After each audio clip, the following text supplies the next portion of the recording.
Hello everyone, welcome back to our channel Shivani universe.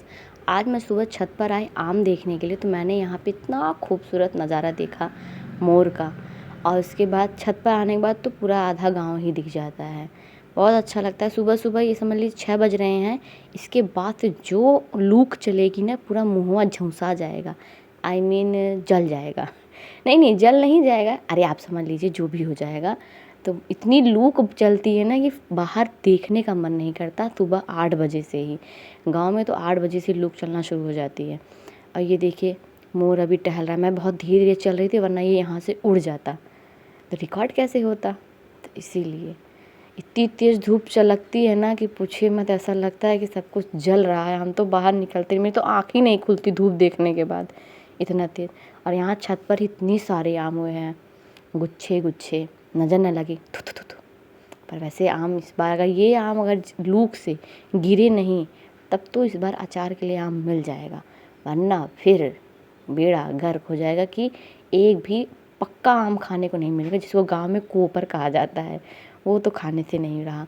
देख रहे हैं छत पर ही कितने आम गिरे पड़े हैं। ये सब लूक से लुका लुका के आम गिरे हुए हैं। आज मेरा एग्ज़ाम भी है, टेंशन हो रही है। इतनी तेज़ धूप में 2:30 बजे से मेरा पेपर होता है। कैसे मैं पेपर दूंगी समझ नहीं आ रहा। ये यहाँ से उड़कर वहाँ छत पर बैठ गया। कोई नहीं, इन लोगों को तो सुबह सुबह मस्ती करनी। इस टाइम खेत में गेहूँ कट रहे हैं, तो सारे गेहूँ, थोड़े बहुत गेहूँ में खेतों में छीटे हुए हैं। इन लोगों का तो वही बिन बिन के काम चल जाता है। फिर उसके बाद खेत में आ गया था ट्रैक्टर। ये गेहूँ काटने वाली मशीन है। ये सिर्फ काट काट के गिरा देगी। उसके बाद आप इसे बोझ बनाएंगे, तो फिर थ्रेसर में दाया जाएगा। बहुत लोग होते हैं इसे मशीन से कटवाते हैं तो सिर्फ खाली बाली मिलती है, जिससे गेहूँ मिल जाता है। बहुत लोग बस खाली आदमियों का यूज़ ना करके, मज़दूरों का यूज़ ना करके इस मशीन का यूज़ करते हैं। ये सिर्फ खाली काट के ऐसे गिरा देते हैं। जैसे आप यहाँ पे देख रहे हैं ना, ये पूरा ऐसे लाइन से काटेगा और एक लाइन से ले जाकर लाइन में लगा देगा। जो पट्टे लगे हुए हैं यही खींचते हैं बालियों को, और बगल बगल में ऐसे गिराते हुए चलते हैं। इससे आसान हो जाता है कि जल्दी काटने की टेंशन नहीं होती कि आप मज़दूर लगवाएंगे कटवाने के लिए। और बांधने के लिए तो घर के ही आदमी बांध लेते हैं। बांध के दबा जाएगा, भूसा ढो लिया जाएगा, गेहूँ घर आ जाएगा। और जो गेहूँ हार्वेस्टर से कटते हैं उसका भूसा कुछ टाइम बाद मिलता है। अभी सिर्फ खाली गेहूँ घर पर आएगा। हार्वेस्टर से कटने वाले जो गेहूँ होते हैं, उसके बाद जब आएगी मशीन भूसा बनाने वाली, तो वो एक आध हफ्ते बाद आएगी। तब तक भैंस वगैरह को कौन सा चारा खिलाया जाए, इसीलिए कुछ पहले ही भूसा बनवा के रख लिया जाता है, ताकि भैंस को चारा का काम चलता रहे। फिर धीरे धीरे आएगी मशीन भूसा बनाने वाली, तो भूसा बनवा लिया जाएगा। यहाँ पे ये देखिए, आप एकदम नॉर्मली देख सकते हैं, एकदम आराम से ये कैसे काटती है। इसे रैपिंग बैंडिंग मशीन कहते हैं। काटने वाले को सिर्फ खाली काट के गिराता है, बोझ नहीं बनाता।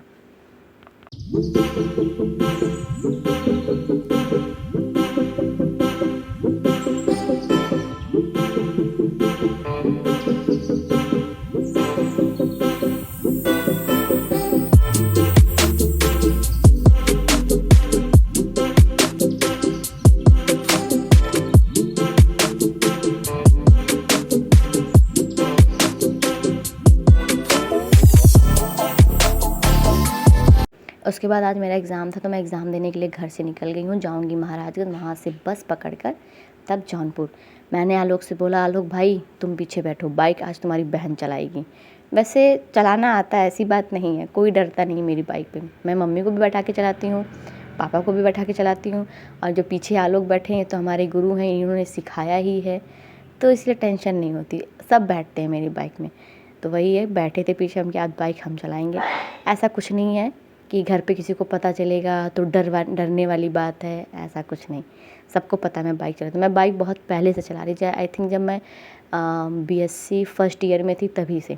12th पास किया था तो मैंने सीख लिया था। फर्स्ट ईयर में मैंने चलाना सीख लिया। उसके बाद फाइनल ईयर जाते जाते मेरा लाइसेंस भी बन गया। अब चला लेते हैं बाइक। सब कुछ आना चाहिए लाइफ में कि हाँ, थोड़ा मैं कहीं इमरजेंसी पड़ी तो आप चला सकें, चल सकें। इसीलिए मैं कार भी चला लेती हूँ, पर कार में अभी उतनी परफेक्ट हूँ नहीं। बस खाली सीखा है थोड़ा बहुत, कहाँ कहाँ से गियर वगैरह चेंज होती है, बस इतना ही। अभी कभी प्रैक्टिस के लिए मिली नहीं। बाकी बाइक तो मिलती रहती है। कोई भी रिसीव करने आता है वो पीछे बैठता है, बाइक हम चलाते हैं।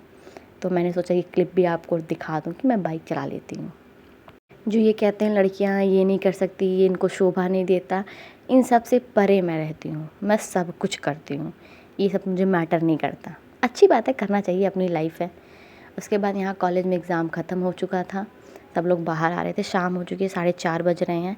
अपने यहाँ से मुझे जौनपुर के लिए बस पकड़नी है। टाइम से आई थिंक बस मिल जाती तो अच्छी बात है। आज एग्ज़ाम का लास्ट डे था, अब प्रैक्टिकल के लिए आना पड़ेगा। एग्ज़ाम ख़त्म हो चुके हैं, चेहरे पे आप खुशी देख सकते हैं। उप्स, चेहरा तो दिख ही नहीं रहा है, खुशी कहाँ से देखेंगे। कोई बात नहीं, आप इमेजिन कर लीजिए कि मेरे चेहरे पे बहुत खुशी है, क्योंकि आज लास्ट एग्ज़ाम है और टाइम से मुझे बस भी मिल गई थी कि मैं 5 बजे बस मिल गई। और ये बस इतना तेज़ जा रही थी ना, मुझे बहुत खुशी हो रही थी कि मैं जल्दी जल्दी घर पहुंच जाऊं। हर बार 7:30 बज जाते थे, 8 बज जाते थे लगभग घर पहुंचने में, क्योंकि इस बार मैं एग्ज़ाम जौनपुर में रुक कर नहीं, घर से अप डाउन करके दे रही हूँ। घर जाने की खुशी इसलिए ज़्यादा है कि घर पे कुछ चीज़ मेरा वेट कर रही है। अब जैसे घर पहुँचेंगे तो फटाफट पेट पूजा की तैयारी शुरू हो जाएगी, क्योंकि आज मैं घर पर कुछ स्पेशल तो नहीं कह सकते, बस कुछ बना रही हूँ। क्योंकि इस टाइम सब लोग भूसा ढो रहे हैं, गेहूँ बन रहा है, तो थक जाते हैं सब लोग रात में। इसीलिए मैं पापा को अच्छे अच्छे आइटम बना के खिला रही हूँ। इसीलिए मैंने पापा के लिए बनाया था रोस्टेड तंदूरी चिकन। मैं घर पहुंच के पहले ये सब बनाने के बाद बहुत अच्छा लगा, सारी थकाई दूर हो जाती है। हमारे यहाँ यही होता है, दिन भर काम करो, उसके बाद अगर जब खाने में नॉनवेज का नाम होता है ना, तो भूख डबल हो जाती है। वैसे ये नींबू में रस लग ही नहीं रहा है, आप लोग नींबू यूज़ करिएगा जिसमें काफ़ी रस हो। ठीक, मेरी वीडियो अच्छी लगे तो एक प्यारा सा कमेंट, लाइक करना मत भूलिएगा। मिलते हैं नेक्स्ट ब्लॉग में, तब तक के लिए बाय बाय।